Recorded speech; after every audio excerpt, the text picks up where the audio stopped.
What's up, people? I have a book haul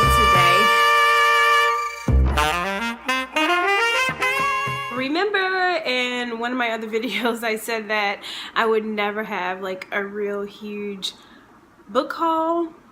Well, this haul today is way larger than I anticipated. I'll just say that.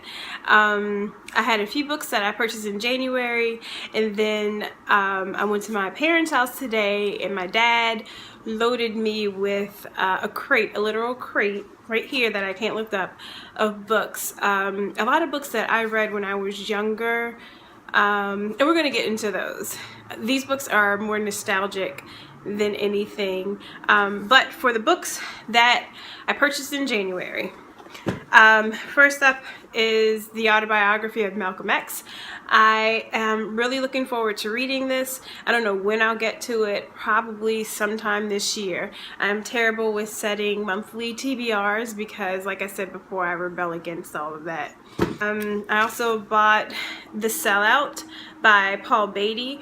I just know that this won the Man Booker Prize, and it's had a lot of reviews, and I am looking forward to reading this. Starting my journey in understanding womanism, I picked up In Search of Our Mother's Gardens, and this is where I learned about the phrase womanism.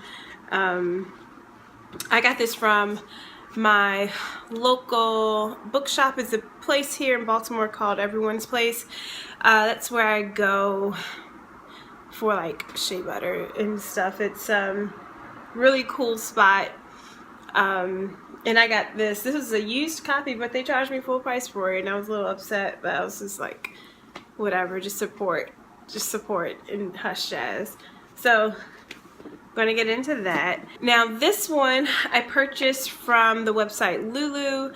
The author is Nira Muhammad, and it's Rebel Rebel. It's a collection of her poetry that she wrote when she was younger. A lot of the poems are dated down here, and they're from like 10 and 15 years ago.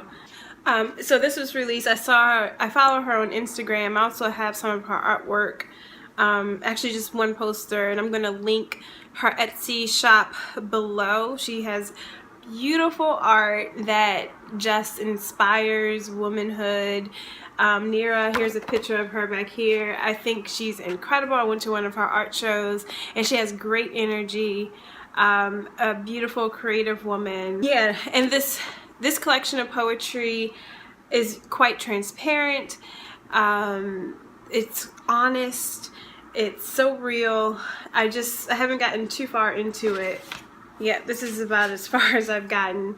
And I do plan on doing a review for this. These next two I got from work. I'm in a different location because my branch is being renovated, and so I'm closer to like our collection development offices. And if you work in libraries, you know that's where all the ARCs come from.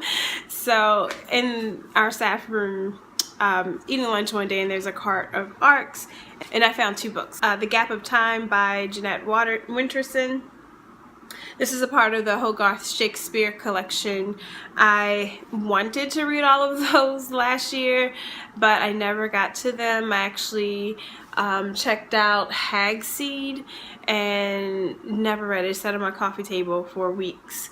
But hopefully I can get to this sometime soon. This next one was a find that was unexpected, because I didn't know that he is releasing a book in 2017, and that is Dave Eggers. I was so excited. So this is Heroes of the Frontier. I have no idea what this book is about. I just saw Dave Eggers and I picked it up. So I'm going to read into it. Like, this is a true arc here. This is, there's no cover art. And I'm sure it has like all of the grammatical errors and all of that. Quite excited. about having this as part of my collection. When it comes out, when it's released, it's going to be released in July. I probably will go ahead and buy the actual copy with the cover art. Now on to my collection from my father's library. There were some in here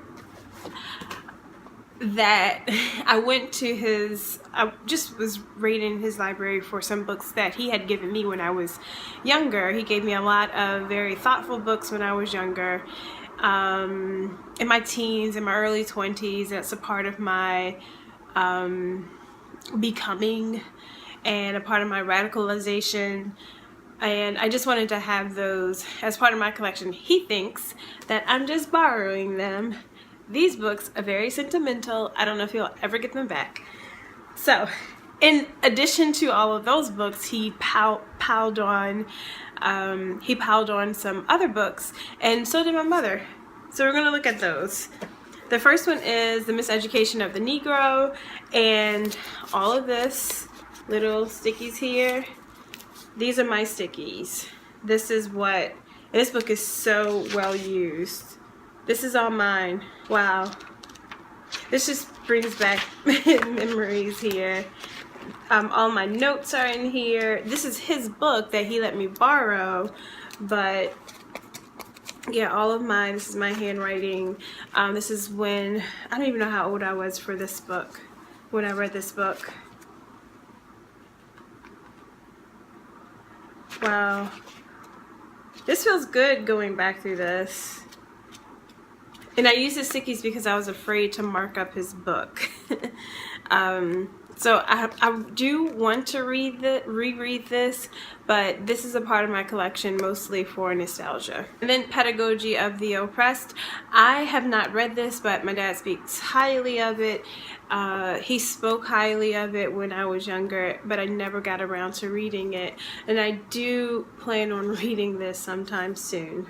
The Soul of Black Folk. I actually think that this is my book because it's an old withdrawn library book, and I'm sure that I bought it from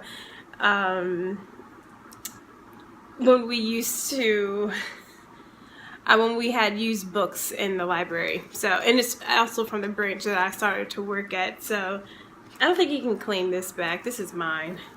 And I have read this already, however, I would like to reread it. Isis Papers by Dr. Frances Cress Welsing. Yeah, read this one. Would love to reread it. I know that she's got some radical ideas in here, and I want to revisit all of these and see if I still agree, to see how I relate to it now that I'm older. And then Breaking the Chains of Psychological Slavery by Na'im Akbar. This book had the greatest impact on me and my understanding and growth and intellectual growth and understanding what it means to be Black in America and some of the things that we hold on to in modern day. And I read this back in the early 2000s. I was super young. I was like 20 something. Yeah, in my early 20s. And I still cannot get this book out of my mind. I refer to it all the time. I would love to reread this and do a thorough review on it. I'm going to also leave some links to Na'im Akbar and his speaking. He's an excellent speaker. And he also has another book called Love Thyself. Okay, so all of these rest of these books I'm just going to breeze right through it because this video is getting so long. The Long Haul by John Durham, never heard of it. Black Saga, Color Class Identity, Thinking Black, Understanding Black Adolescent Male Violence. You can tell how dated these books are. It's called Psychology of Blacks, an African American perspective. Like, we don't call ourselves. I was on Twitter today, and I think Akiela obviously tweeted, we don't call ourselves blacks. We don't. But you can tell how dated this book is. This book was written, when was this published? Yeah, 1984. This is old. Black Religion and Black Radicalism. This sounds amazing. An interpretation of religious history of African Americans. I'm really interested in getting to this sooner rather than later. This is a book from my mother. This is Cuba by Ben Corbet.